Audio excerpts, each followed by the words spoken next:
You know Gray Bar for electrical parts, but there's one more thing you may not be thinking of us for that can help maximize your next project's total value. Our pre-project planning services are designed to help you win the bid, save on labor costs, and keep your installers productive across your entire build. The sooner you call us, the better.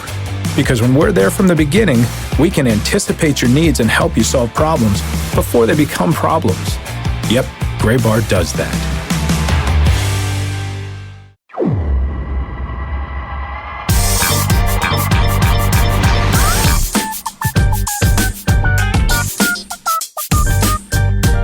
Let off one of the emails to get us ready for this week's edition of the Show Before the Show podcast with a quote from me, evidently, back in April, in which I said, quote, "Being wrong is the name of the game." And as we welcome you into our preseason picks review episode, that could not be a more accurate quote. That's the best when you possible said it, quote. It screamed out to me, and I'm like, I need to get this, and I need to have it tattooed on me somewhere. Very happy to have said that because it was tremendously 100% apt and accurate. And with that, we can tell you for a little while how wrong we were about things in the 2019 season of Minor League Baseball. As we welcome you into this week's episode of the Show Before the Show. My name is Tyler Vaughn. Sam Dykstra and Kelsie Hennigan are in New York City. Hello, you two. Hello. Hello. And Josh Jackson is in Los Angeles, I think, right? That's correct. Yes, I am. Okay. Hello. You were out traveling for a little bit. Then I'd really just try to keep tabs on where your dog is. So that's understandable, obviously. Yeah. But hey, don't blame you at all. Welcome in, everybody. So if you have joined us for a while now, we are in what is this, season 5 with this podcast? 15, 16. Season 5 of this podcast.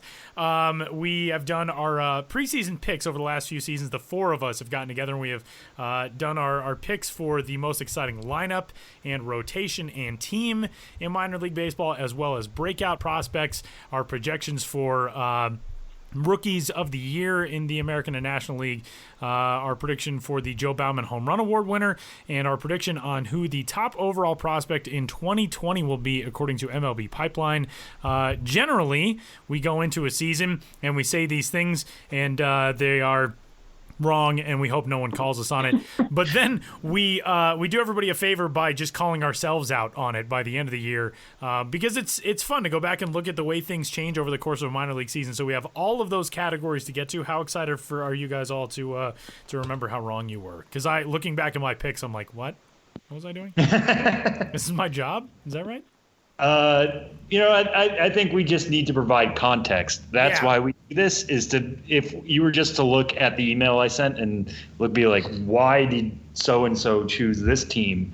And it would look bad if we just did it that way. So it's so much better that we get to discuss why we were wrong and what happened in between as kind of ways of remembering 2019. You can't predict injuries and promotions and promotions that don't happen, so a lot can go wrong for us.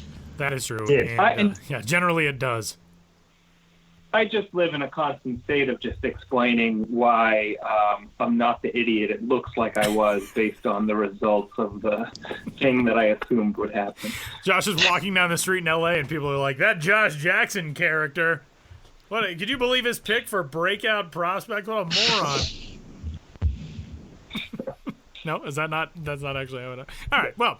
No, other things, but.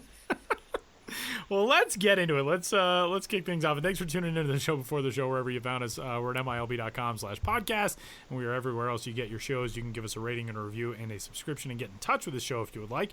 Podcast at MILB.com. And let's kick it off. Most exciting lineup heading into 2019. The way we're going to do this, we are going to roll out who we all chose before the season. If somebody feels like they have a point to make on why they chose something and what, in retrospect, now maybe stands out most about that, the floor will be open. And then we'll kind of break down where we think that conversation would land after the conclusion of this 2019 season. So let's open it up with the most exciting lineup in minor league baseball. Sam took the AA Tulsa Drillers. Kelsie took the now AAA San Antonio Missions. Can't say now AAA anymore, I guess. They got a full season in AAA under their belts. Josh went with the AAA Salt Lake Bees. I went with the AAA Buffalo Bisons. Who's up? I mean, I think in retrospect, me being the only person who didn't take a AAA team looks bad.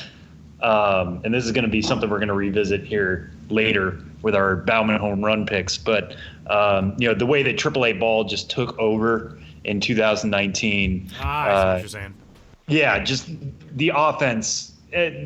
If you're looking for offense, you were looking to AAA this year. But me picking Tulsa, I will say, has aged fairly well. I mean, any team that had Gavin Lux on it this year was an exciting team to follow. Gabriel Ruiz wasn't quite the performer we thought he could be. But that team finished with Jeter Downs, who was really good down the stretch and really good in the playoffs as well. That team made the Texas League Finals, was very close. It was a Taylor Trammell grand slam basically away from winning the Texas League Finals. So in terms of pure excitement, there was some excitement behind that Tulsa team that we basically expected. But I think so much of this year was driven by AAA that it won't age well to talk about offense in any other but a AAA context, I think, this year. And that's fair. The AAA ball, I think, kind of blew everybody away. We did not expect quite the insane season offensively that I think we got, which, the rest of us look like geniuses, I think, in retrospect, because of something that we really did not know was going to be the case. But picking AAA teams seems like it worked out pretty well. Buffalo is kind of a perfect example of the things we can't predict. I mean, Vlad ended up being hampered at the beginning of the season, didn't spend a whole lot of time there. Bo Bichette, we finally saw graduate to the major league level as well this season. So it wasn't all of those factors coming together at the exact same time the way it had been in New Hampshire the season before. But really, I think of all of those picks, those all hold up fairly well. San Antonio had Keston Hiura for a little while, who has gone up and made obviously a huge impact in the latter part of the season with the Brewers. Salt Lake had some intriguing pieces, as Josh pointed out at the beginning of the season. So I really feel like lineups we did okay with. Yeah, no, go ahead, Josh. We've got to talk about El Paso now, right? Yeah, true. Yeah, now we transition to who actually did well. Yeah, I mean, the AAA ball is obviously a factor there. 258 home runs for that team.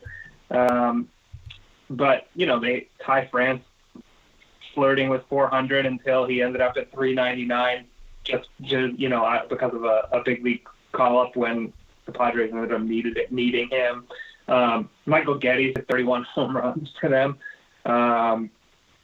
Yeah, I mean, they had Naylor there for 54 games, hitting really well. And, yeah, it's just all really – Aderlin Rodriguez, 321 average. Just all around that lineup, up and down that lineup at any part of the season, everybody there was hitting. And they were hitting home runs. They were hitting for base hits. So if we're to say the most interesting lineup now, I think at least I've got to say of the 2019 season, it has to be El Paso. Yeah, and they actually sent out a tweet today celebrating the fact that they basically won the minor league Triple Crown. This is not something we usually follow or really care about. Yeah. And for anybody who listened to this podcast who followed MILB.com during the season, it shouldn't be a huge surprise. But the El Paso Chihuahuas led all of minor league baseball in team average at 299. Home runs, as Josh mentioned, at 258. That's a modern era PCL record. And RBIs, they had 926, which tied them with Las Vegas. Las Vegas, a team we could certainly put in the top 5 of this category when we're talking about best lineups of 2019. But not only that, they also led all of minor league baseball with 968 runs, 2,656 total bases, and 1,496 hits collectively as a team. A lot of this has to do with El Paso is a pretty good hitter's park. Same thing with Salt Lake, same thing with Las Vegas. So not only are they taking advantage of a good ball, they are also taking advantage of a good park. Still, everybody Josh mentioned, and I'll throw in Luis Arias there as well. Austin Allen was a pretty good performer for them in terms of Padres prospects. This was not just quad A team, we're going to throw out a couple guys and see how it works. There were legit prospects who came through El Paso this year at a time where San Diego feels like it's on the cusp of something. A lot of those guys on the cusp made their way to the Chihuahuas. Some of them graduated Most of them did, I would say, to at least get a taste of San Diego as it's trying to determine exactly what its future is going to be. So it was that kind of perfect mix of, yes, they put up the most gaudy numbers in the minors this year, but also the names there were intriguing enough to make us watch night in and night out. Rotation, an interesting group of teams in which I'm going to try to make my pick look less terrible than it was. The Atlanta Braves were chosen by 3 of our 4 panelists. Sam took Mississippi at the AA level. Kelsie and Josh both picked AAA Gwinnett. I took Class A Asheville in the Colorado organization, which did not age well. I'm going to just point out I was doing it as a most intriguing pick. They had 3 first-rounders on that roster, including 2 guys who really struggled with injuries and ineffectiveness, and they very much continued to do so. Riley Pint this year, terrible season, 21 games, 18 of those were relief appearances. He put up an ERA of 8.66. Mike Nicorak, a guy who was coming back from Tommy John surgery a little while back, a few seasons back now for his Tommy John, but very slow road back to being fully healthy. 16 games for him, a 9.69 ERA. One guy was very good, and that was Ryan Rolison, who was a Rockies first-round pick in 2018. He only actually made 3 starts in Asheville, put up a 0.61 ERA before he was bumped up. Yeah, probably wouldn't make that pick again. You guys, take it away. I mean, yeah, how can you say no to picking Braves pitching prospects, which is what we all went with Mississippi and Gwinnett. I mean, I think that Gwinnett's biggest problem was that, Soroka got promoted. Kyle Wright wasn't who they expected him to be this season. Touki Toussaint also wasn't that great, but then he also got promoted to the Braves. And then Kobe Allard got traded to the Rangers. So it just wasn't there. And then in terms of Mississippi, I don't exactly know what's happening with the Braves prospects this year in terms of graduating guys. I mean, they had to go out and get a Dallas Keuchel because Soroka really was the only guy to make that jump. They're hopeful that Ian Anderson can be that at some point, maybe next year. And Lord knows he was good at Mississippi this year with a 2.68 ERA and 111 innings and striking out 147 over that span. But in terms of where they are now, I don't think this system has the same shine as it once did. All those guys at Gwinnett and Bryce Wilson, I'll throw in there as well, did struggle with the ball. If we're looking at their numbers, right by his standards, a 4.17 ERA in 21 starts at Gwinnett isn't going to shake it. Overall in the IL this year, that was kind of good, but still not enough for him to knock off some of these other guys in the Braves rotation. There's a reason why, we're starting the NLDS right now and Kyle Wright isn't their Game 3 starter when that was a hope in the spring. So, just to kind of keep an eye out with pitching prospects is as much as momentum as we think they have. We saw this with somebody like Fort Willie. A couple things go wrong and a year can get away from you pretty quick. Still some intrigue here. The Braves are still a really good system, but in terms of pitching depth, it's not as quite there as it maybe once was. Allard getting traded away, Joey Wentz, who was at AA Mississippi as well, he got traded to the Tigers. They've dipped into that depth they had at this position to help out the Major League club. Tell me, who would you guys say now? I would say Erie. Oh, it has to be Erie. Okay, good. Yeah, this is funny. We're going to talk about top pitching prospects. First you say Braves, but then we can't forget all these Tigers. And apparently we were not prepared for just how good they were going to be. Everybody blows up on Erie. What about Lake Elsinore? Lake Elsinore and Mackenzie Gore put up a 1.02 in 15 starts. Hey, Luis Patino put up a 2.69 in 18 games there, 17 starts. That team's got some claim. Oh, no, it definitely does. Nobody's... No doubt, yeah. How dare all of you, is what I'm saying. But Erie has like 5 of those guys. Yeah, it was like in July, it was like Mize, Manning, Maiedo, and Skubal. And they were all incredible. Right. It was like, there was a stretch this summer where it was like, oh, Erie is throwing another shutout with 47 strikeouts. They did have like 19 no-hitters, it feels like, this year. I don't think it's the actual number, but it did feel like every other day we were like, oh, another Erie no-hitter watch. No way. The Erie Seawolves certainly quite a bright spot for Tigers fans in a tough season for that fan base. The weird thing is, though, they didn't lead the Eastern League in ERA. because obviously it's not just about all these fancy starters, it's also about the bullpen.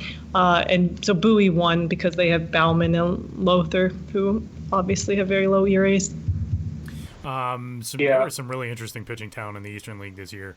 And that carries us to the best team, the most exciting team coming into 2019, in which I feel like our picks aged pretty well. Sam took the AAA Round Rock Express. Kelsie and Josh both named the Tulsa Drillers, the AA affiliate of the Los Angeles Dodgers, who had a fantastic year, made it all the way to Game 5 of the Texas League Finals. And I took the Las Vegas Aviators in the Oakland Athletic System, who opened a new ballpark and have brought Finn the Bat Dog into our lives. Best team in 2019. I might have a preference amongst these three in saying it's probably Tulsa in the picks that we had, but yeah. Tulsa and Vegas are really close there. Vegas, as you mentioned, Tyler, there's the intrigue of that new park, and as we talked about with Ben, it was probably the most successful opening of a stadium we've seen, and the way they were able to draw in fans, and that partnership with the A's meant Jesus Luzardo came through there, AJ Puck came through there, Sean Murphy came through there. These are all guys who were playing, or at least on the roster for the A's in the wild card game. Yeah. Seth Brown, was not necessarily a prospect, but one of the most productive minor league hitters this year in terms of power. Tulsa, for all the reasons we mentioned, and also Dustin May, adding in Josiah Gray. At points, again, Jeter Downs, Gavin Lux graduating to Racine eventually. Who's that, Josh? Mitchell White, he moved through pretty quick, but really solid while he was there. Right. The Tulsa was a bit of a launching pad, I feel like, this year for a Dodger system that just launches prospects left and right. Every year. There were guys popping up, and they would either start in Tulsa or end in Tulsa. So that was really interesting. Round Rock, I think the most interesting thing that happened to Round Rock was Jordan Alvarez, and he was gone by the All-Star break. But that lineup in the first half was incredibly good. It lived up to expectations. It's unfortunate that Forrest Whitley wasn't who we thought he could be, and injuries might have played a role in that. The new ball may have played a role in that. So many things could have happened. But that Round Rock team was still interesting. Kyle Tucker turned things around after a really rough start, ends up with a 30-30 year. Jordan Alvarez becomes, Air Jordan in the spring before he leaps onto the scene in Houston. Like you said, Tyler, I don't think this aged poorly at all for our picks here. Yeah, pretty decent group among there are a lot of those teams, I think, that going into a season you can pick based on potential, but these had a lot of really interesting storylines, and it's cool that there are so many guys who came from these teams who we are now seeing making postseason appearances and an impact on playoff races toward the end of the year in 2019. So I think we should actually also bring up who our actual picks are for the year. So Kelsie, who did you have? So I had San Antonio because, we keep talking about these AAA balls, so I wanted to see who handled them to the best pitching wise, and that was San Antonio. They had the lowest ERA in the PCL. I mean, obviously the stadium has a lot to do with that, but yeah, they had Zach Brown and Trey Shupak, but they also had some 29-year-olds, Birch Smith and Aaron Wilkerson, who were doing really well, and then Jay Jackson had a 1.33 ERA in the bullpen. He made it to the wild card roster, so they had some pretty exciting guys and also some not so exciting guys, but they still did really well, and they were able to keep the ball in the yard while also having guys like Keston and Trent Grisham and Tyrone Taylor and Travis Shaw and Corey Spanberg doing well in the minors. And they were able to help with that playoff push for the Brewers. Josh, who did you have for most interesting? Yeah, I was pretty satisfied with the Tulsa pick, so I didn't really go back and revise. That's fine. Just say you're right. Just say you're right and leave it at that. So I went. I know we talked about like how AAA is where a lot of the intrigue was this year, but I went the other direction with the Delmarva Shorebirds. So much of this year for the Orioles is the beginning of a project and seeing where they can take things, and now under a new GM group and a new front office. What happens when they start to make this Orioles team and kind of the image of a new organization. And we started to see the fruits of that labor here at Delmarva. And not just like in theory, this is what could happen. The team went 90-48. Their .652 winning percentage was the best in minor league baseball. But it's not just about winning percentage. It's about the guys who were there. Grayson Rodriguez, their first-round pick in 2018, was one of our breakout prospects of the year, became one of the best pitching prospects of the year, participated in the Futures game. Him getting a start every 6 days was really beneficial to them and really exciting. It felt like he was doing 5 innings, 8 strikeouts, once or twice a week. And then they add Adley Rutschman, the number 1 overall pick this year, at the end of that season. So him getting a taste of full season ball and seeing, what it's like to go up against more advanced pitching. The numbers weren't jumping off the page, but he's coming off a long spring as a catcher, doing a lot of different deeds. But still getting to see him ply his trade there made that team all the more exciting. But then you got other names like Adam Hall, Blaine Knight for 5 starts, Drew Rahm. Gray Fenter might have actually been their best pitcher from a statistical side. He's now, I think, their number 30 prospect in that Orioles system. If this rebuild is going to work, it's going to have to work its way up. And the Shorebirds being this successful is a promising start. Now, what happens when these guys get a little tougher? What happens when Grayson Rodriguez faces more selective hitting? What happens when Adley Rutschman has to work with a bigger staff and sees tougher pitching himself? We'll see how things go, but it's off to a very, very good start, at least the lower levels, this Baltimore rebuild. I'm fine with that Vegas pick. I also want to throw out a mention for AA Amarillo, which wins the Texas League in its debut season, and the amount of guys that went through there, Mackenzie Gore and Taylor Trammell, obviously with the headlines that Trammell generated in the final game of the championship series with that grand slam to turn things around for his team. But Adrian Morejon went through there, Michelle Baez went through there, Owen Miller, Hudson Potts, all these dudes who at some point made a stop in Amarillo, and we've heard about the Padres and this youth movement that they've got, and those guys are all so close now. They're all either knocking on the door, or in the case of guys like Morejon and Baez, they've already made it to the big leagues. There's a lot to be excited about, which we've said for years now with the San Diego system, but it's all getting very, very close there. The next category is always a tough one, breakout prospect, because there always seem to be guys who none of us thought of at all at the beginning of the season who end up as like top 15 prospects by the time the season ends. So here were our picks. Sam took Jordan Adams. Kelsie took Mickey Moniak. Josh had 3 picks. What was this? Josh had Victor Mesa, Gabriel Arias, and Esteury Ruiz. What? Pick a lane, man. Maybe that's all one name. Victor Mesa, Arias, Esteury Ruiz. It's just one guy who has he's got a lot of long checks to fill out. No, Arias and Ruiz were actually, it was like a breakout prospect pair pick. Okay. All right. So only 2, but 3 people, admittedly. I took the young Brazilian starting pitcher, Eric Pardinho, who was hurt for a little bit of the year, but still put together a pretty good season when he was healthy. He only made 8 appearances between the rookie-level GCL and Class A Lansing, but in those 8 appearances, a 2.15 ERA. You guys, take it away. Yeah, I think, like you said, Tyler, this is kind of difficult to predict because the whole point of a breakout is not seeing it coming. Yeah.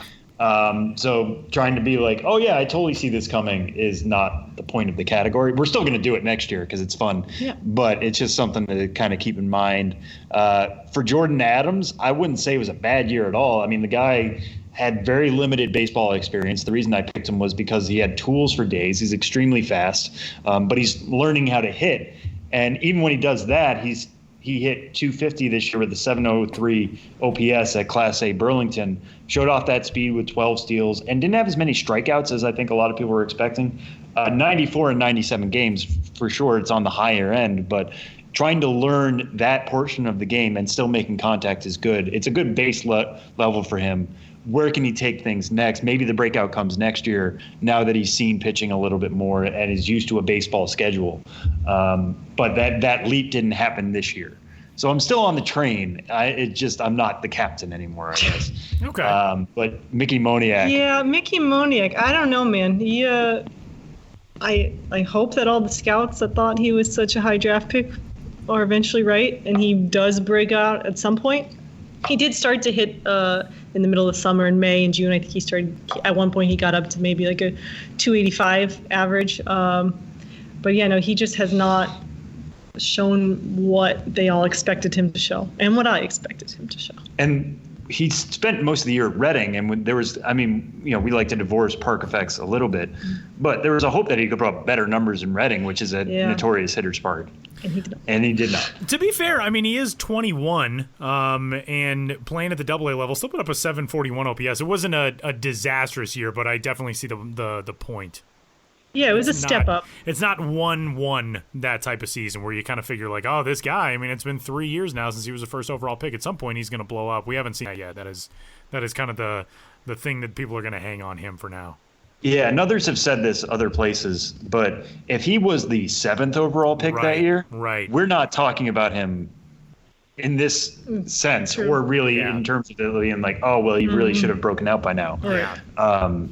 It is an expectations game, which is kind of unfortunate because baseball, with the draft pool and the idea of let's sign somebody who we know we can get for this amount so we can spend more later, sometimes the 1-1 isn't the best talent in the draft. Yeah. It's but the median talent. At the time, he was like number 1 with a bullet, wasn't he? No, there was a lot of debate that year. Yeah. Oh, okay. Okay, my memory is. He definitely broke out to the point to put him on that stage. But the year there was a bunch of different names that could have gone. Okay. I remembered wrong. Yeah. No, hold on. I feel like they're escaping me now, but I know. I was just actually going to do the same thing and look up that first round. It was Nick Senzel who went with the 2nd overall pick that year. To the Reds. Ian Anderson went 3rd to Atlanta. Riley Pint was in that conversation for a long time. He went 4th overall to Colorado. Corey Ray went 5th to the Brewers. AJ Puck was 6th to the A's. So there were, you look at the mix of guys in this top 10. Braxton Garrett was number 7 to the Marlins. Then Cal Quantrill was 8th to the Padres. That's the crazy thing about baseball is, you look back 3 years later and the just wildly different outcomes that we've seen for guys, even just in the top 10 picks of a draft 3 years ago. I mean, it is the most inexact science of all the drafts. Yeah, I mean, think about Brady Aiken and Mark Capel. Right. Yeah, and also the number 1 prospect, according to MLB Pipeline that year going into the draft, was Jay Groom. And we haven't seen him. We just saw him at the end of the year on a baseball field again, as he's overcome so many different injuries. And, talk about things that can change. It's not just performance, it's health-based stuff as well. And that draft, we're going to have to do a retrospective on that at some point because it is not aged great, I don't think. So the breakout prospect who stands out most now? I mean, Dylan Carlson. He had the 914 OPS. He made it to AAA. He turns 21 later this month. I think actually Game 2 of the World Series is his birthday, so maybe he'll be celebrating a Cardinals win. But yeah, I think it's pretty hard to argue with Dylan Carlson and the power that he's posted and the average. Yeah, think about Carlson. What were you going to say, Josh? I was going to say, I think Tariq Skubal is, to me, he kind of came out of nowhere. I didn't know. I don't know if I'm saying his name correctly right now. I didn't know his name at all at the beginning of the season. Yeah, same here. And he, blazes through the Florida State League. Well, I guess it took him a little longer than I remember. Okay, so he made 15 starts in the Florida State League. Then he gets to the Eastern League and he pitches even better there. He strikes out 82 in 42 1/3 innings. That should not be possible. As a starting pitcher. Like, what? With a 2.13 ERA. 97 and 80 1/3 in the Florida State League, and then 82 and 42 1/3 in the Eastern League. That's unbelievable. Right. And he's not a guy who was on my radar coming into the year at all. So in terms of, like, the way I usually think of breakout is like most sort of ground gained in terms of how we conceive of players. And for me, he would be my pick at this point for the 2019 season. Yeah, I think that's what it comes down to is almost a definition. This is almost like an MVP type situation. Like, how do you establish value versus how do you establish breakout?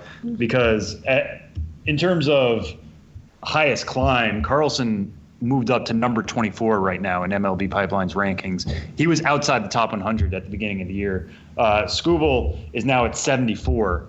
But what I was going to say about Carlson was he is a first-round pick. He was 33rd overall in 2016. What's happened since is that, he hasn't quite put up the numbers. He hasn't quite shown off the full breadth of skills that we now believe him to have. He wasn't much of a power hitter before. Part of that is playing in the Midwest League. And last year he played all year in the FSL. But he went from 11 homers last year to 26 this year.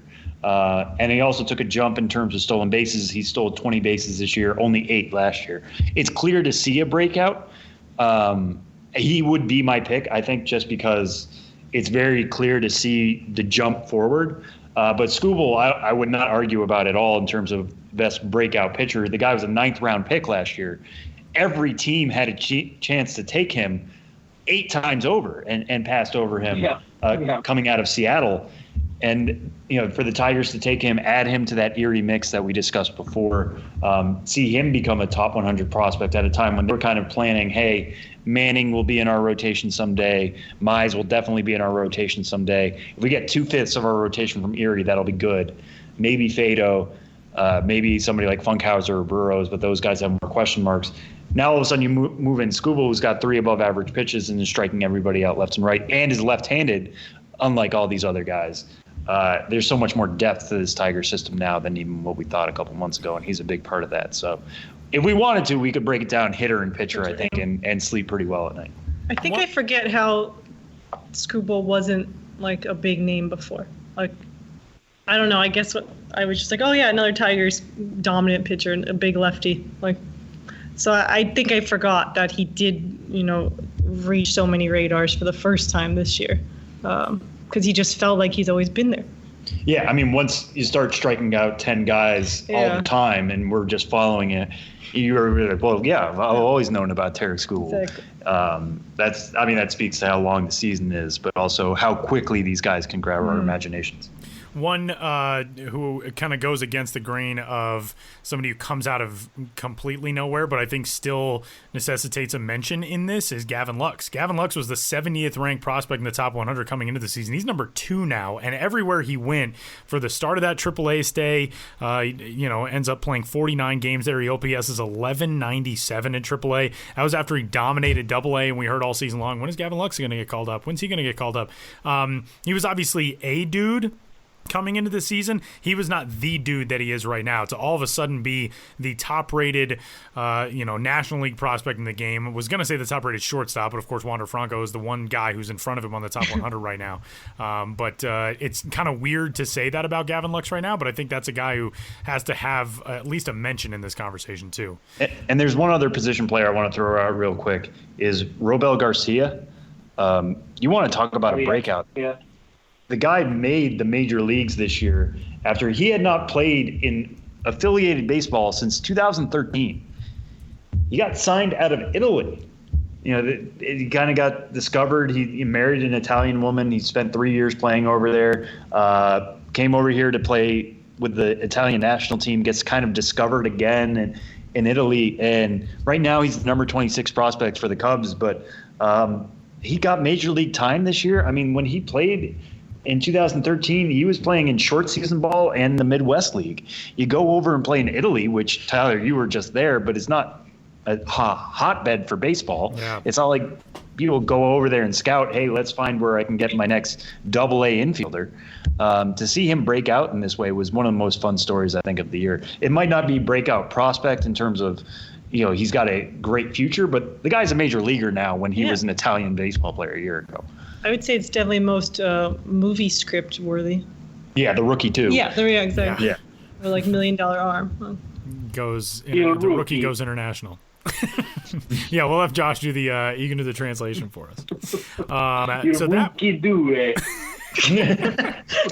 So that will move us to our Rookies of the Year selections. And here we go. Sam took Vlad Guerrero Jr. and Victor Robles, both very good picks. Kelsie took Eloy Jimenez and Pete Alonso, both very good picks, especially the latter. Josh took Jesus Luzardo. and Chris Paddock on the other side, and I took Forrest Whitley and Fernando Tatis Jr. The glut of guys, like looking back on this, I'm like, man, I don't think any of those picks were bad at the beginning of the year. Obviously, some of those guys had health issues and that type of stuff, but man, there are, and it's the perfect week to say it with the We Play Loud campaign out there. But man, there are some really good young players in baseball right now. It is a fun era. Yeah, no, definitely. And this is kind of what we expected. We expected Vlad Jr. to do better, but I think he caught fire there in the second half. Fernando Tatis Jr., it's really unfortunate he got hurt down the stretch because Pete Alonso, who I think is probably going to be all of our picks for who should actually win NL Rookie of the Year. The guy set the rookie record in home runs with 53. But Tatis was doing all the little things well that we saw him do in the minors, to the point where their WARs were pretty comparable. Yeah. And it was just going to become a flavor decision. Do you like somebody who can do multiple things, or do you like the guy who's going to sock dingers at a historic rate?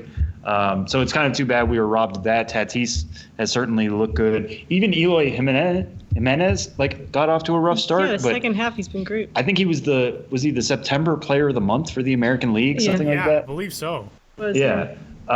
So, as much as... And he still hit 31 homers. Right, which was second only to Alonso in terms of rookies this year. These picks are going to be wrong by that kind of nature of things, but the kids did pretty good this year, I think. Give it to me straight. Do you think Luzardo has a shot? I mean, that was a wild pick when you made it. 2020. It's not a bad pick. Maybe you didn't necessitate. Did you specify that it was 2019? Maybe you were just early. Yeah, exactly. We'll just go with that. 2020 is what I said. Hey, you looked good the other night.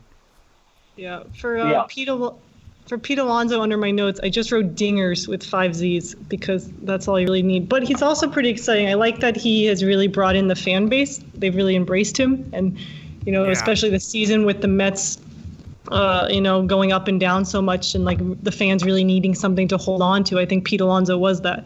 He dropped the R and he was just ready to roll. And he's just been great as their polar bear.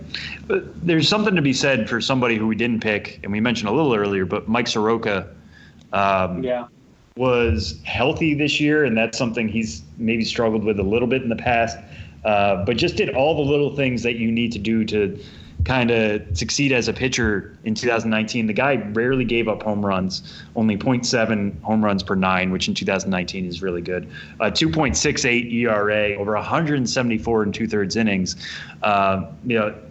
Kind of an extreme ground ball pitcher, which is going to work with that ball in the majors right now. 51.2% of his batted balls are on the ground. There's an argument to be made about him versus Alonso. I think Alonso wins that pretty clearly. But if we're going to have a National League Rookie of the Year discussion, at least Soroka being the way he played for the Braves and kind of shored up that rotation and gave them that option that they were hopeful somebody in that mix would be, whether it be Wilson, Soroka, Wright, Toussaint, what have you. For him to take that step was huge for them and a big reason why they're playing in the NLDS right now. Tatis, I'm right there with you. I still stand by Tatis as a pick if he would have stayed healthy. I don't know if he edges Pete Alonso, but if you look at his pace, there was a shot that he was going to hit 40 homers and had an OPS near 1,000 when he got hurt, which is ridiculous, especially playing half your games at the graveyard that is Petco Park. So I think that one was decent. Forrest Whitley, not so much. He was kind of like Odysseus this year. He pitched at 4 different stops, really rough results in AAA. Now, obviously, he's headed to the Arizona Fall League and has gotten started there, kind of looking like the guy of old, but the overall numbers this year were ugly. The thing that's important to keep in mind about Forrest Whitley, he's 22 still, and when you're 22 and you're 6'7" and you're still trying to figure out how to be the best version of yourself as a pitcher, it takes longer for some guys than it does for others. So I think he'll probably be fine, but this year was definitely not the banner year that I thought maybe was coming from Forrest Whitley. But he when he was with those Padres, before the injury, he was also just so fun to watch. Yeah, he was an electric player. Obviously Alonso at bats became became pretty special too, because you knew there was a pretty good chance he was going to hit a home run. But yeah, Tatis all around his whole game, it was electric is the word. That's right. The Joe Bauman Home Run Award, which every year it seems like we have our most entertaining debate over who is going to come away with it. This season lands in the Arizona Diamondbacks organization as the way the ball flew this year in AAA is still like a little mind-boggling. Like I'm just looking back on some of the numbers of dudes who came around in the AAA ranks this year, but 38 home runs for Kevin Cron, who played 82 games in AAA this year. 38 home runs for AAA Reno grabs him the Bauman Home Run Award. Spoiler alert, none of us had him picked at the start of the season. Sam took Grant Levine. I took Joey Bart. No, Kelsie took Joey Bart.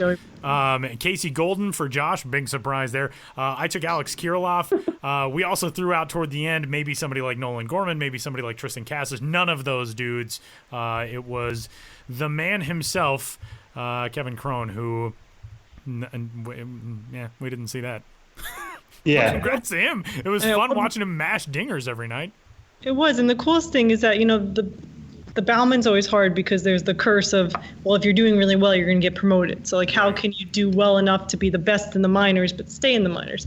He kind of beat that by getting promoted and, not being in the minors for a full season, but also doing enough damage while he was there in those 84 games that it worked out for him. Yeah, we should mention he also got one in the AZL. Right. Which is a little cheapy, a little bit on rehab. More than a PCL home run? I mean, a little bit. A little bit of a difference. It does count, though. So it's 39 total home runs. I did shorten that one. That's true. But pitching to you in the ACL versus the PCL.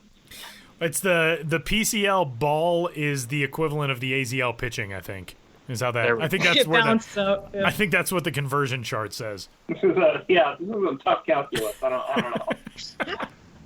But I do think Cron was kind of in the perfect situation there, as you mentioned, Kelsie, because he was behind Christian Walker for Arizona, who himself was trying to replace Paul Goldschmidt. But Christian Walker was in Cron's seat for a while. He had mashed it at Reno, and he had done that in the Baltimore system before that. Everybody had said, just give this guy a chance. Let's see what he can do for a full season. They also play in the NL. Both of those guys are kind of DH types, but it's difficult to carry them both at the same time. So even though he got 39 games of Major League experience this year, he still needed to be kind of kept down to allow Walker to show what he has while the D-backs were trying to figure out that first base position. I don't know if Cron has done enough to really make himself a contender there. Going into 2019, he still only hit .211 with a .790 OPS in the majors in his limited looks there. But Lord knows he matched the ball plenty in the minors and kind of walked away with it. Grant Levine, my pick on that, trying to go for Asheville over a AAA ball scenario.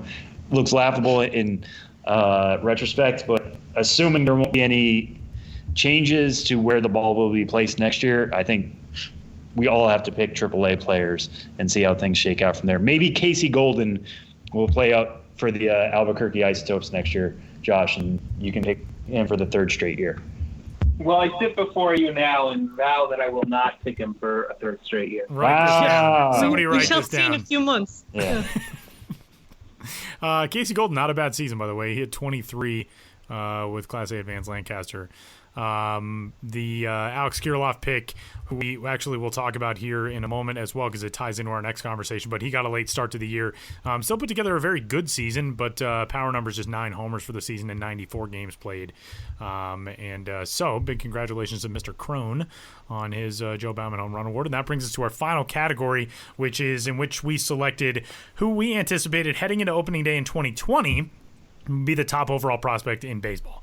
Sam took Wander Franco, who it looks like will be certainly that guy going into 2020.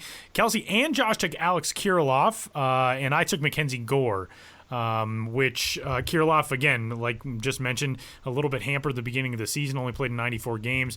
Mackenzie Gore, really, really good season, but Wander Franco is the next phenom, as if the Rays needed more super good young dudes. Yeah, I think we all kind of knew that Wander was going to be it, but I was like, maybe Kirilloff will have another crazy year like he did in 2018 when he hit 382 or something like that.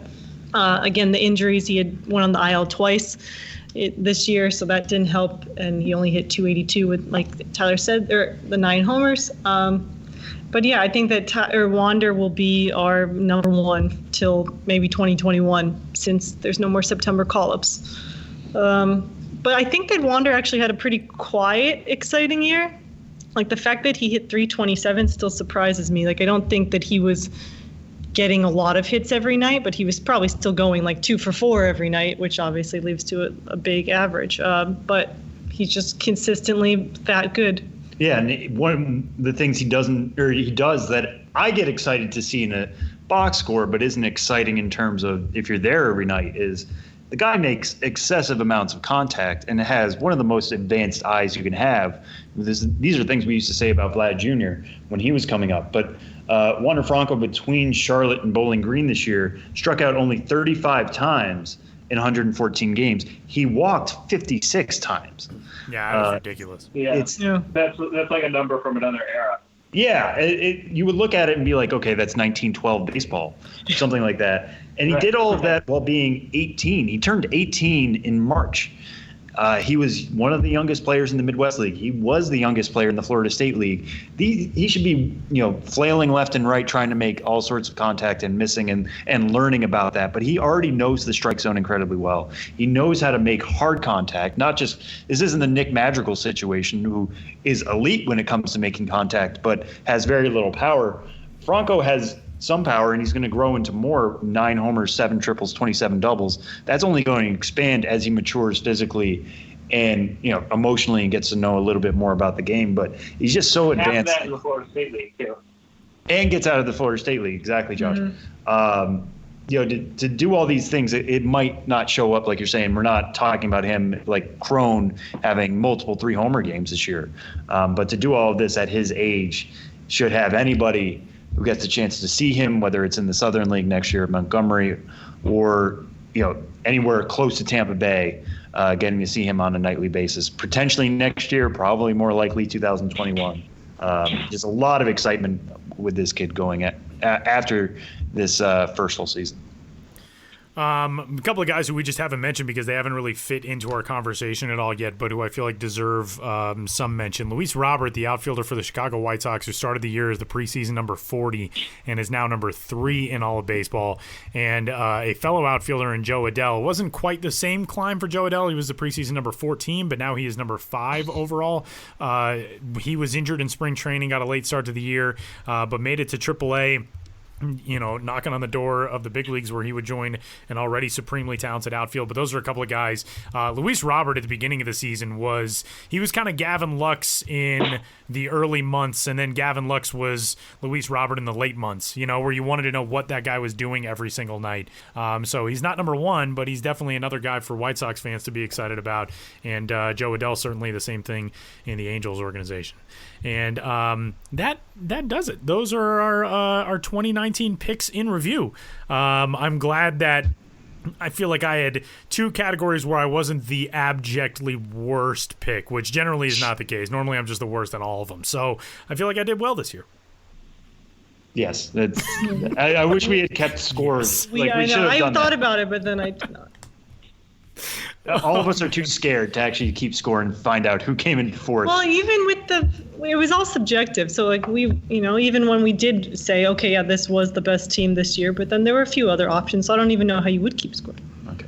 Sure. Let's go with that. Let's go, yeah. But Tyler, yes, your participation medal is in the mail. I don't even look at these during the season because I don't want to know how badly I'm doing as the season is going along. But not as bad as I thought this year.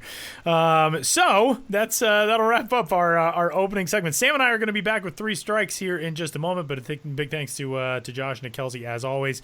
And we're only 5 months away from doing this again and embarrassing ourselves once more in 2021. What 2020? What year is it? Where are we? What is happening? You got that wrong too, Tyler. Thanks, everyone. Bye. Thank you. Goodbye, everybody. Can we just use that as our sign-off every week? I'm leaving that in.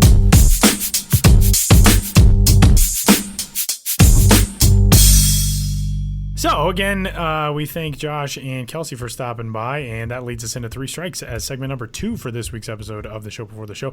Our Head of the Class series continues, in which we name some of the most notable performers at each level in the 2019 season. We have wrapped that up. AAA, AA, Class A Advanced, Class A Short Season, Class A Full Season, Rookie Advanced, all of it.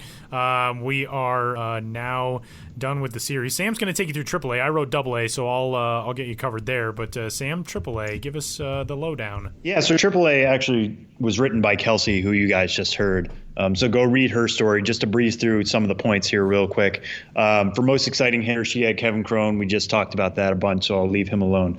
Most exciting pitcher, she had Zach Gallen, who, when he was in AAA, was part of New Orleans. At that point, was part of the Miami Marlins system. Eventually gets traded for top prospect Jazz Chisholm before the deadline. He's now part of the Arizona Diamondbacks system, but never actually pitched in AAA with the D-backs at Reno. He's only been in the majors with Arizona. But when he was with New Orleans, was absolutely astounding. And we talked a lot about the issues with the ball this year, and that's what makes his numbers stand out all the more. 1.77 ERA, 112 strikeouts, only 17 walks, and 91 in the third innings. He gave up 10 homers in those 14 starts, so he was not immune to giving up some gopher balls, but he limited that damage. And a big reason for that was hiking up those strikeouts, keeping the walks to a minimum. The way he took off was really special this year. I think it's a chance that the Diamondbacks got basically their number 3 starter right now in a swap for a really good prospect. But as we saw down the stretch, Gallen could really help them out. He actually made more starts in the majors this year, 15 starts in the majors, 2.81 ERA, was, I think, pretty easily the most exciting pitcher in AAA this year, either in the IL or Pacific Coast League. She had for best team the Columbus Clippers. Sacramento actually won the AAA National Championship, as we've discussed on the show before. El Paso had some really good offensive numbers, but Columbus did well on pretty much both sides of the ball. They led the IL with 213 homers. They had some pretty good pitching as well. A lot of the hitters: Bobby Bradley, Eric Haas, Brandon Barnes, Kai Tom, Michael Peoples, and Asher Wojciechowski. Were really good in the rotation. Josh D. Smith was good in the bullpen. James Karinchak was good in the bullpen. They won their 4th Governor's Cup title in 10 years, which is really, really good for Columbus. The new face in town was Gavin Lux. We've talked about him a bunch. The biggest performance that shouldn't go overlooked, Yasmani Tomas on that Reno team. Kevin Crone was obviously really, really good when it came to power. Yasmani Tomas at one point had a 4-homer game, which was absolutely insane. In that same game, his teammate Matt Caesar hit for the cycle. So that was her pick for best performance. That was May 20th when AAA Reno defeated Tacoma 25-8. That was absolutely insane and kind of fun to look back on. Go check out Kelsie's story for more notes on all of these guys, all these teams, all these performances. But for AA, Tyler, kind of take us through what you made your selections for. Yeah, the AA level, I kind of went with guys, you could have the conversation about players who spent just part of a season at a certain level. I tried to go with guys who, and I know we all did in this series, who spent either the bulk or all of their seasons at a given level. So most exciting hitter, I went with D-backs catching prospect Dalton Varsho, who came back from a broken right hamate bone in June of 2018. He came back toward the end of that season. But hamate bone injuries are always kind of finicky, and you worry sometimes about how guys will be able to bounce back from those. He was fantastic. 108 games played this season, a 301, 378, 520 slash line for AA Jackson. He struck out 63 times, but walked 42 times. Those aren't necessarily Wander Franco numbers, but for a catcher, they almost are. He also, I thought this was fascinating, he stole 21 bases. That's not really anything that you see a catcher do anywhere anymore. But with 18 homers, almost a 20-20 guy as a catcher, which is bizarre. So Dalton Varsho was the most exciting hitter. Most exciting pitcher, I went with Zach Lather of the Bowie Bay Sox, who Zach is not a guy who has anything really super highly rated in terms of his scouting grades. MLB Pipeline pretty much pegs him as a 50 to 55, an average to slightly above average major league pitcher with his various pitches. But the way he knows how to pitch, the way he knows how to use his stuff, the numbers he's put up throughout his minor league career have been unbelievable. This season, 26 games with the Bay Sox, 13-7 record, 2.55 ERA, a 1.11 WHIP, and a 197 opponent's average. He also struck out 154 in 148 innings. And for a left-hander who's got a fastball that maybe touches 92, that is a throwback type of resume for a season. Best team this year, I went with Montgomery.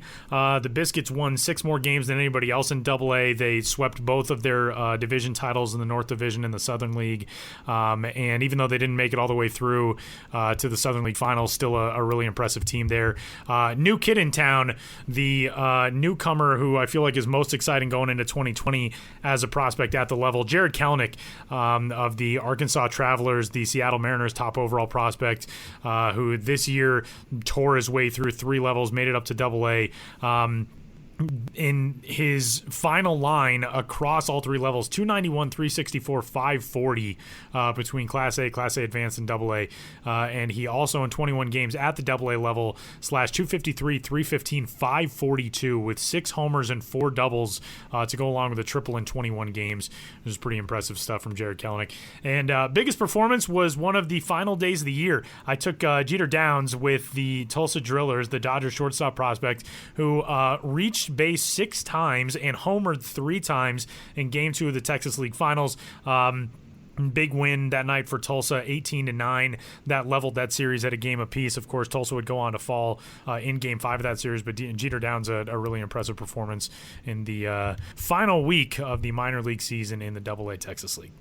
The Toolshed series, which you should always be checking out at MILB.com, written by one Sam Dykstra, is the subject of Strike 2 this week, in which we've talked about BABIP and top prospects. ISO, which is a stat that I feel like not a ton of people have a great handle on what ISO exactly means for hitters, but Sam does a really good job of laying this out. Jeter Downs is a guy who, talking about just a moment ago, is a key example of what exactly the ISO stat can tell you about a hitter. And the Toolshed piece is fantastic. It's up on the site. Sam, tell us about it. Yeah, so ISO, for anybody who hasn't heard about it before, it stands for isolated slugging percentage. And, it's not exactly an advanced stat. It's actually pretty simple. All you're doing is subtracting batting average from slugging percentage. And basically what that does is slugging percentage we like to think of as slugging. It tells us who are the best boppers in baseball. But it doesn't fully do that. You could go 2 for 5 with 2 singles, and you're going to have a 400 batting average, and you're going to have a 400 slugging percentage, and 400 slugging percentage isn't bad. So if we were just to look at that, we might think, okay, the guy's got a little bit of pop. Obviously, he doesn't. ISO would take that away. It would be 400 minus 400, a 0 ISO. We would say, okay, there's 0 pop to speak of here. So I wanted to look at that a little bit, but it doesn't get interesting when we're looking at just ISO, because who actually led top 100 prospects this year in ISO was Luis Robert, who, as we know, is a pretty good power hitter. That isn't breaking news to me. So what I want to do is talk about expectations for ISO and how players beat those expectations. So Jeter Downs coming into the year was basically best well known for being part of the trade that sent Yasiel Puig and a few others to Cincinnati. He went from Cincinnati to the Dodgers, along with Josiah Gray, who was another breakout prospect in that Dodger system. And didn't have much power last year at Class A Dayton. 13 homers in 120 games, pretty good, but had a 402 slugging percentage, 753 OPS. Did not necessarily look like a guy ready to pop. He goes to the Dodgers this year, goes from 13 homers to 24 homers. His slugging percentage between Class A Advanced Rancho Cucamonga and Double-A Tulsa jumped to 526. He had an 888 OPS across both places. In terms of ISO, he actually had the second highest ISO among all top 100 prospects this year at 250. That's higher than guys like Sam Huff, Dylan Carlson, who we talked about before, Jared Kelenic, who we've talked about before. Some of the guys who have played at AAA, his ISO was greater than those guys. So what went into that? How was he able to beat expectations? I think a big part of it, and I include his spray chart in here, was that he was able to go to the opposite field a little bit better. If you look at his extra base hit chart from 2018, everything was pull side. Basically, all of his doubles, all of his home runs were. He had 2 triples. One was to left center, one was to right center. Otherwise, he was pulling everything to left. You look at it this year in 2019, he was able to hit a couple more home runs to right center and to straight up right. He was able to get more doubles that way as well. There isn't a heck of a lot up the middle, but in terms of picking up those extra bases that are good for slugging percentage, good for extra base hits, he was able to spray it around a little bit better. Is he going to be a massive slugger going forward? I still wouldn't say he's a 60 power guy yet. Even though that's the way he performed this year, he's still probably more of a 55. But power is not something we expected him to have much of it, if anything, coming into 2019. He definitely showed that stat. And there's a reason why Jeter Downs is a top 100 prospect now. It's because he exploded in this way. He still will be a little bit more of a hit tool guy than a power tool guy. But to talk about somebody who's 5'11", 180 pounds, and showing off, close to 25 homers already in just his second full season. Now he's probably going to go to the PCL. Now he's probably going to go to the majors. What can he do with that ball? Guys like Jose Altuve and Mookie Betts have shown that size isn't everything. Not that he's small at 5'11", but he's not a hulking slugger by any means along the lines of a Sam Huff or Jordan Alvarez. But he can make this power work, and something we have to pay more attention to now, as opposed to so that's why I wrote this story the way I do.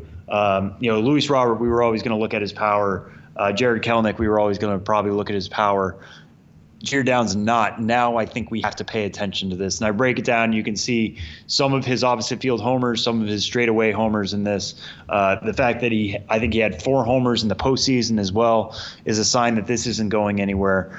Jeter Downs is now somebody we have to watch. After the way Gavin Lux popped in 2019, can Jeter Downs take that next level, follow that script, and do the same thing when he reaches the upper levels for more extended time in 2020? We'll have to see. But definitely an exciting jump for him this past couple months. And strike 3, Major League playoffs are here. We have our wild card game winners, the Washington Nationals, finally able to win an elimination game in thrilling comeback fashion. Tampa Bay Rays go on the road. They knock out the Oakland Athletics. We've already seen contributions from guys that, we talked a little bit earlier in the show. We saw both Sean Murphy and Jesus Luzardo pitch and catch yesterday for the Oakland Athletics. Obviously, the Tampa Bay Rays are awash with prospects that it feels like we've been talking about for years that are now either at the Major League level and contributing in the wild card game or set to contribute coming up in the American League Division Series. Washington Nationals, Juan Soto comes through with the huge hit. Talked about Juan Soto forever. The Milwaukee Brewers eliminated, but Keston Hiura and the contributions that he's made to that team. Obviously a tough way for the season to end for Trent Grisham, but they are just a smattering of dudes in a group of young talent that really headlined this Major League postseason. What are you most excited about for the big league playoffs? Now that we're into the division series, this is going to be the teams that are left, the 8 teams that are left. These are all really, really good matchups, I feel like. Oh yeah, no, I looking at the way these teams are kind of lined up, I don't think there's a series that I'm not excited about, really. I thought the Dodgers were going to kind of be a powerhouse in the NL, and I still think they're my pick to go to the World Series on that side of the bracket. But the Nats, they're starting Patrick Corbin game 1, and they still have Max Scherzer. I know he was rough in the wild card, but he's still there. Steven Strasburg showed in the wild card game what he's capable of doing. Having 3 starting pitchers is a very good foundation for the playoffs. We'll have to see what the Nats can do there. Braves-Cardinals may be the one I'm least excited about in terms of matchups, but the Cardinals really came on strong at the end. I think the Braves are the second best team in the NL. We'll see how that kind of goes. With the Braves are a little lighter on pitching, I think, but Mike Soroka, we mentioned Dallas Keuchel here pitched game 1. What things go there? The Twins and Yankees. There are going to be so many dingers hit in that series. It's basically going to be, who's the last slugger standing. Coors. Yeah, Coors. Both of those teams playing in Denver. I would sign up for that. I would 100% sign up for that. And then Rays and Astros, I think the Rays are going to have to basically cut the Astros 1,000 different ways to come out of this series. It's going to be like little dinks and dunks, little runs here and there. Decisions like starting Yandy Diaz at leadoff. I just think the Astros are too much of a juggernaut for anybody to stop. And I think this is really going to be the postseason of Yordan Alvarez. He's not talked about in the ways of an Alex Bregman quite yet, or a Carlos Correa or a George Springer. I mean, you were to ask the average fan who's the best slugger in the Astros lineup, those are the names that are probably going to come first. By the end of this postseason, I think it's probably going to go Bregman 1, Alvarez 2. I'm really excited for the baseball world to fully catch on to Yordan Alvarez. I think he's going to do what he did during the regular season, but on the biggest stage. They commemorated a homer he hit in that park already with a special seat. The guy can't really be stopped. He's shown that, and getting his chance to show it potentially on the way to an Astros World Series title is really, really exciting. That's my pick. I think we're going to have Astros and Dodgers in a rematch from them a couple of years ago. And I think the Astros are just too deep in terms of a lineup, too deep in terms of a rotation. Zach Greinke being your third best starter is absolutely insane. Backing up Justin Verlander and Garrett Cole, I don't see a way any team can kind of get around that. Maybe the Rays can, again, if they play matchups really, really well and some decisions shake out their way. But I think this is basically the Astros to lose at this point. Yeah, I'd probably have to agree with you. And yet it's not like, I feel like it's not like the Patriots where you're like, oh, they're going to win and this is going to be terrible for everyone. Like, the Astros are so fun and I enjoy it. And that'll do it for Three Strikes. Benjamin Hill coming up next.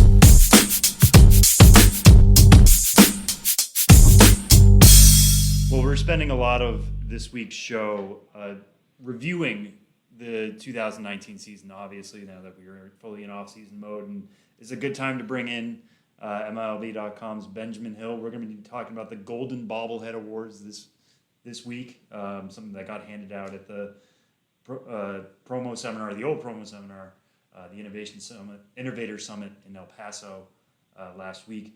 Ben, welcome in. How are you doing? Doing pretty well. And Sam, it's nice to be sitting to your left in a room I think we've mentioned before, but this room is baffling. And I'm going to put a picture on Twitter up later of this room. So after you hear this segment, check out my Twitter account, Ben's Biz. But this is a small conference room. I don't know the exact square footage, but about as small a conference room as you can attain in this building, or at least within our company.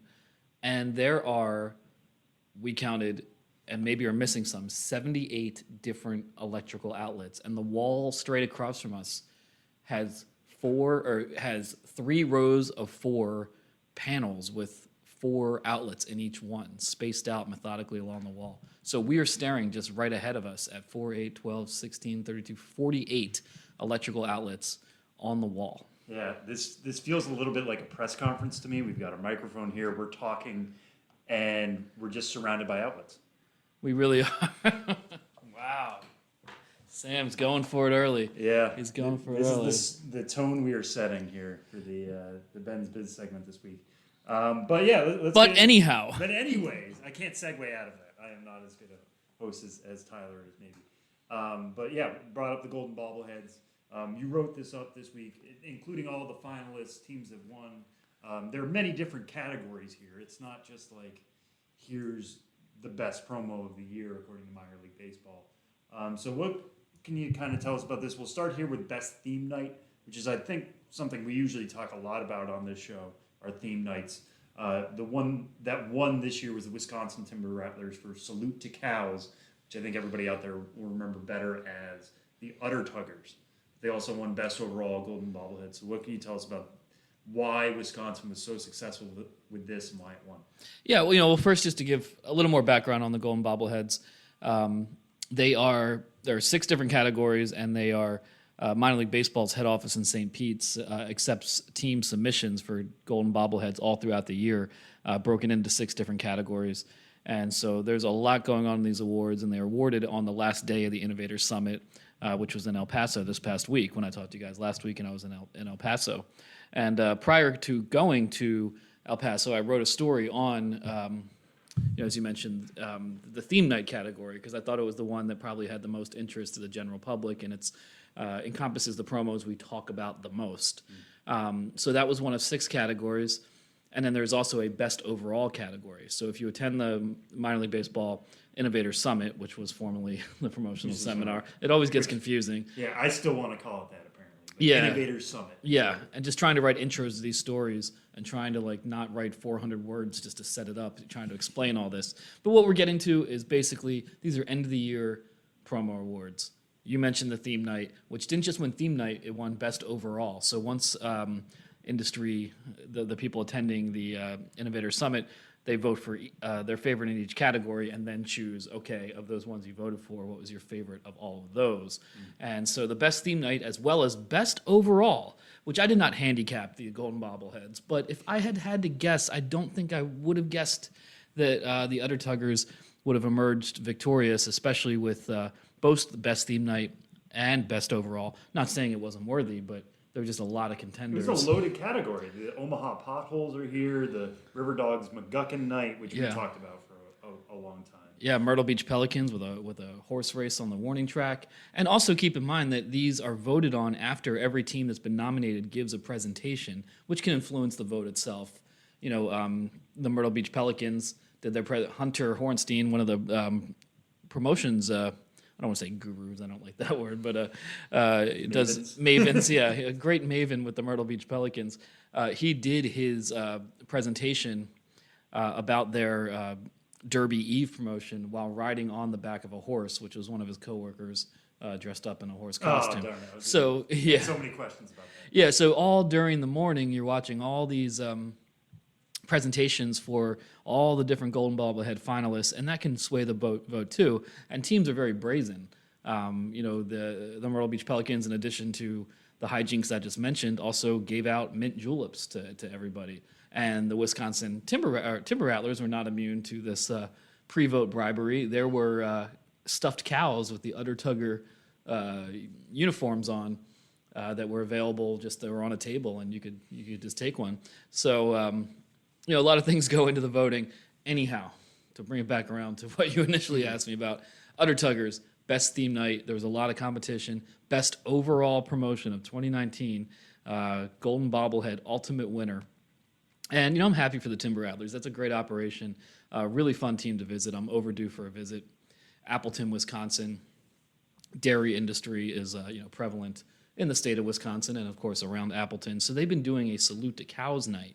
I think back to the early days of Ben's Biz blog, RIP, when I was covering Salute to Cows Night pretty much every year and contacting the team, almost not pre-social media, but things were different then, and saying, hey, send me pictures, and I'll write a blog post about it. So it's something of theirs I've covered for a long time, but this year, Salute to Cows Night is never going to win really any awards. It'll make people laugh and say, oh, that's pretty good.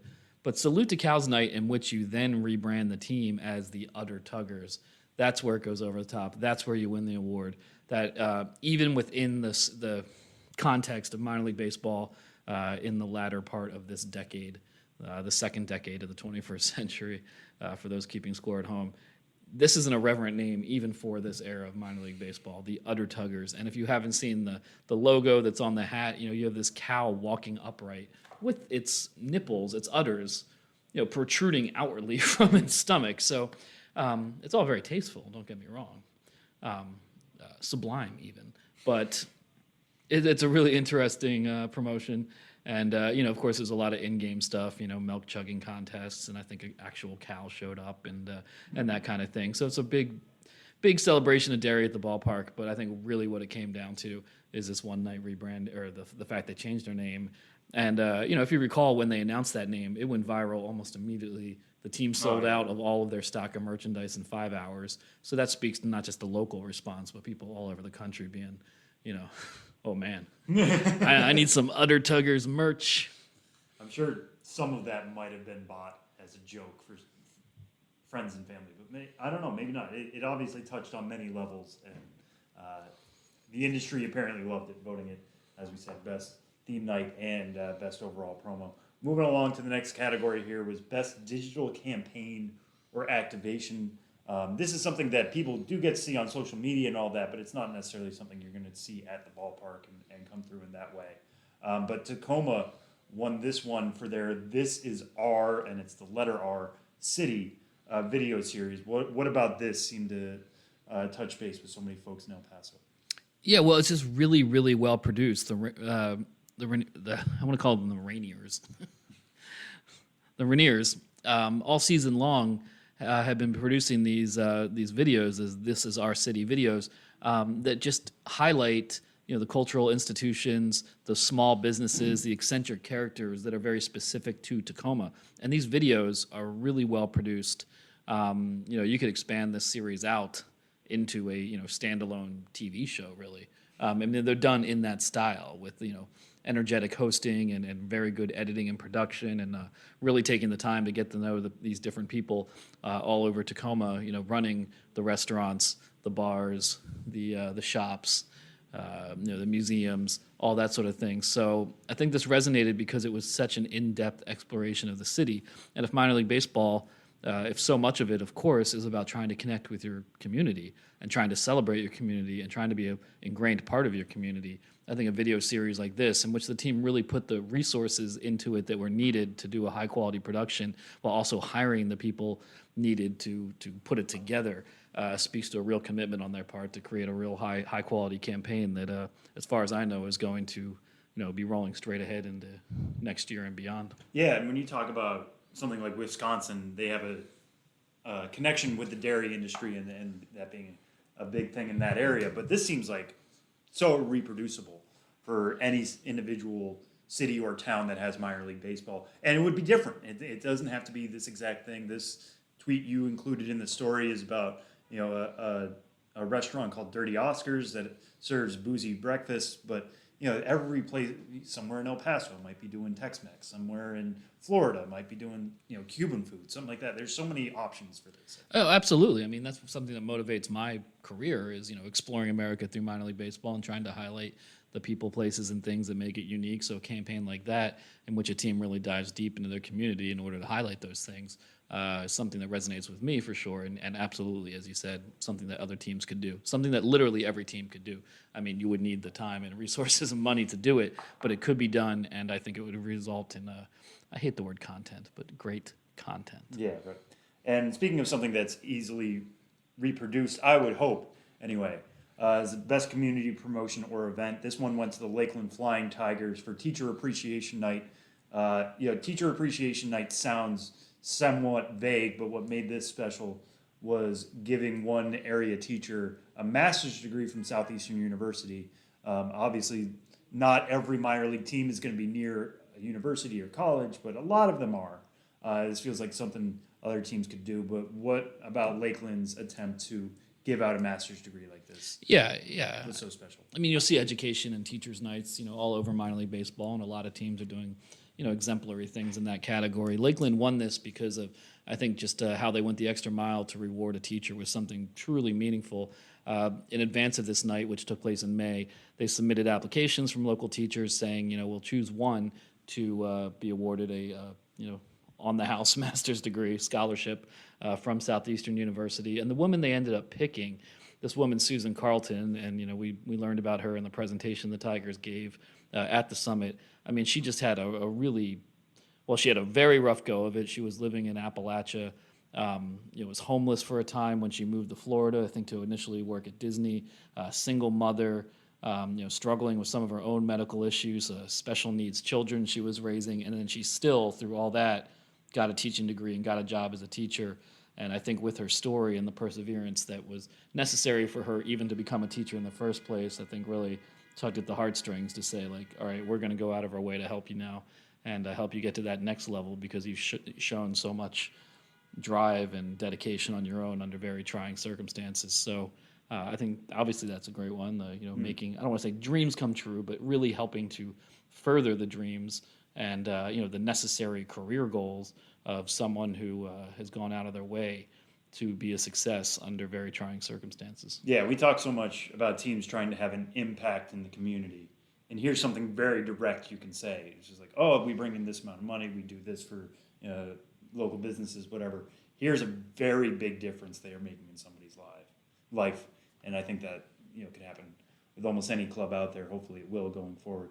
A lot of this stuff is game promotion. The next one is best non-game day event. This one went to Nashville Sounds for their Play Like a Girl initiative. What was this like, and what tipped this over the edge here? Yeah, well, I think what's cool about this one is, there's Play Like a Girl, an organization, promoting young women, young females in playing sports. They had a STEM camp in the city of Nashville, and through that camp, they set up one day to spend it with the Nashville Sounds. And so, given the name of the organization, Play Like a Girl, and that you're going to a minor league baseball stadium, you think, oh, well, they're going to play baseball. And they did, and that's great to encourage the game of baseball among young girls who often don't get that opportunity or who get filtered into softball very early, whether they want to or not. But in addition to a skills camp put on by the Sounds players, which took place, for hours in the afternoon, that in and of itself is a great thing.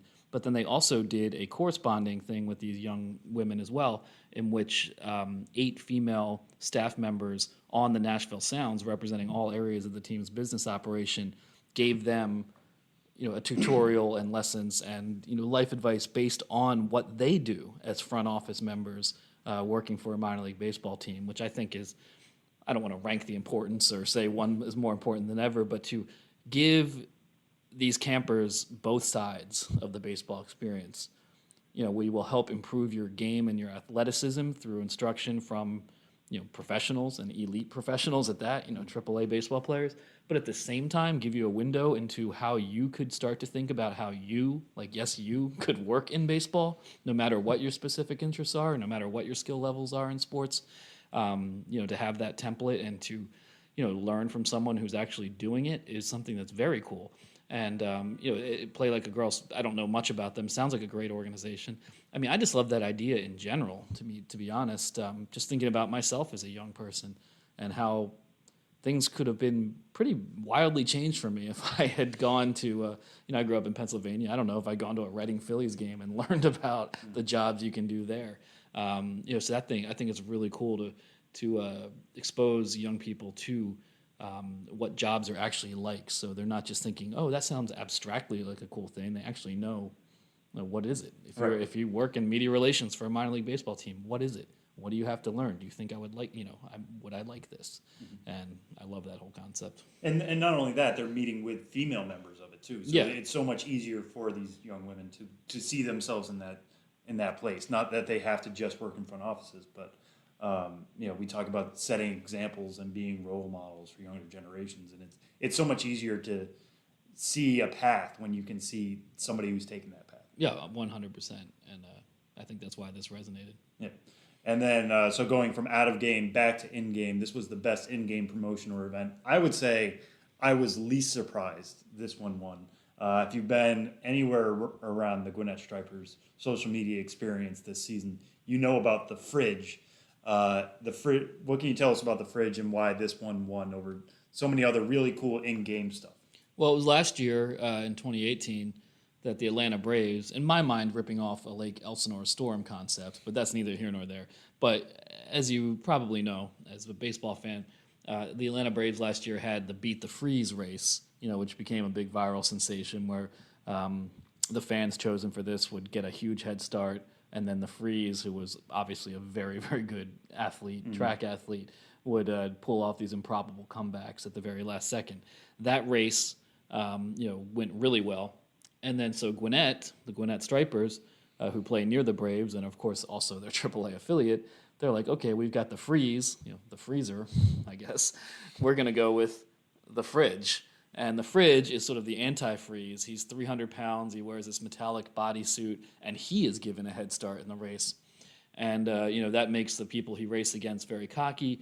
But the fridge is actually, for a 300-pound man, very fast. So these videos, which if you follow minor league baseball and you're on, Twitter and Facebook, you probably saw some fridge videos during the year. They were all over the place. These improbable videos in which the fridge, limps out, gets tired, already pulls at his hamstring. Yeah, and fakes it all, and then when he turns on the Jets, man, it's crazy. So this went viral, and as you said, like if I was picking of all the categories, if I had to pick who's going to win in one category, I was like, the fridge is definitely going to win, and it did. I just love it when he kicks in. Yeah, we're watching the fridge video in the article right now. This is becoming a reaction podcast very quickly, but it's pretty amazing. I mean, he's legitimately faster than what appear to be much younger and more athletic individuals. Yeah, and this is in June. I mean, you would hope word would have spread at that point that don't doubt the fridge. But hopefully people understand going into 2020. It'll be fun to see what they can do with that one. The last one I believe we have here is best specialty jerseys. When we talk about promos, a lot of what we talk about is jerseys. We talked about that with the other talkers. That's kind of what pushed them over the edge for the tribute to cows. But this one is specifically based on the look. And I think this is a great selection. It was the Bowie Bay Sox for the moon landing 50th anniversary. What got them here? Well, this category is a little different. One, it's new for this year, the new Golden Bobblehead category for this year. And unlike the other categories we talked about that were voted on at the Innovators Summit by people within the industry attending the summit, this one was voted on by fans online via the website milb.com, which I may have heard of. You may have heard of. It's the official website of minor league baseball. So through this fan vote, it was 1, 2, 3, 4, 5 finalists. Bowie won the fan vote for their moon landing jersey. Of course, they were up against a lot of other great jerseys. Quite a few teams did some kind of moon anniversary promo in the year 2019, riffing on the 50th anniversary of the initial moon landing, Neil Armstrong and Buzz Aldrin. The Bay Sox did have one of the most attention-getting theme jerseys in that category. On the front, you have Buzz Aldrin standing next to the American flag, saluting when he was on the moon. The back has a full moon. You have this patriotic red, white, and blue American flag coloring through the Bay Sox team name on the front and through the numbers on the back. And just with the color scheme, the black and the white and the moon and the red, white, and blue, and celebrating an anniversary, it just really jumped off the page, jumped off the website for a lot of people, and won the vote. Yeah, I think it's that incorporation of the flag in the kind of font. It just pops. The whole thing pops incredibly well. Obviously, it's mostly black and white pictures of the moon with the big blue marble in the background, but just the way the whole concept comes together, I think is really well done, because there are so many directions you could go in for a moon jersey, and to have one that seems to, a concept that seems to come together this well is pretty rare, and obviously rare. It hit a chord with fans at home. So that's the Golden Bobbleheads. That's kind of the wrapping up of the promo stuff. You might be doing a story coming up on your favorites of the year. I think I'm going to do one. I got some mileage out of covering the Golden Bobbleheads this year, and I think it is a good thing to cover because gives us a chance to talk about promos that we don't really talk about elsewhere, as we just did. These whatever it is, like digital campaigns and non-game day events. I think it's a good way to illuminate those sort of things. But I think I'll go back to my basics, my bread and butter, and do an article in the near future, just saying, hey, these are my favorite promos of the year, and those are usually going to be more in the standalone theme night sort of category. But I think I'll have to pick some of my own and get those out there in the very near future. Maybe even next week. We will talk about this. Time shall tell. Yeah, we'll see. One thing we will be talking about in the next week, it's been announced that Saturday, Potomac Nationals will be coming out with a new identity. We know they are moving stadiums. We can't say what that new identity is going to be. Like you said, by the time you hear this, you might already know it if you're listening to it Saturday or Sunday, but that's kind of the kickstart of rebranding season. That is, rebranding season starts October 5th. So what can you kind of preview for us about what's coming in the pipeline in terms of what's been announced as coming for rebrands? Yeah, well, there are 4 new stadiums this year, 3 of them being relocating teams, and all of them will have new identities. One was announced way in advance, the Rocket City Trash Pandas, so we already know that. But then the 2019-2020 rebranding season kicks off with, as you mentioned, Fredericksburg, who are relocating from Potomac, where the Potomac Nationals played. They're going to Fredericksburg, announcing their name on Saturday. Then we have a new ballpark in Wichita, and we will be hearing down the line from Wichita and what their team name is. They're replacing the New Orleans Baby Cakes, so it remains to be seen whether they'll go in that irreverent of a direction in Wichita. And also Kannapolis, not relocating, but going to a new stadium. And in conjunction with that, we've talked about this on the podcast before, dropping the Intimidators name, which was emotional for some people, given that the Intimidators name was a reference to Dale Earnhardt, who passed away. But yeah, we'll be seeing Kannapolis, we'll be seeing Fredericksburg, we'll be seeing Wichita, then some non-relocating teams that we know of, Missoula, and the Missoula Osprey will be changing their name, and the Connecticut Tigers will be changing their name. And there will probably be more where that came from as the offseason progresses. Yeah, we'll have you back to talk about all of that, especially, as you said, Fredericksburg this weekend, starting next week. But, yeah, rebrand season. It feels like it comes earlier and earlier every year. It does. I mean, the season barely ends. We hit this industry event, attend the Innovator Summit, and then we're talking about rebrandings, and it just, one thing leads to the next, to the next, to the next. And the next thing you know it's opening day again. Yeah. And we're talking about these teams actually taking the field. So anyway, all right. We'll talk to you again next week, Ben. And thank you so much for joining us. Sounds good. And, when we started talking about all the electrical outlets in this room and you made your joke, a play on the word outlets, I realized what I should have said after you made your joke was, sock it to me.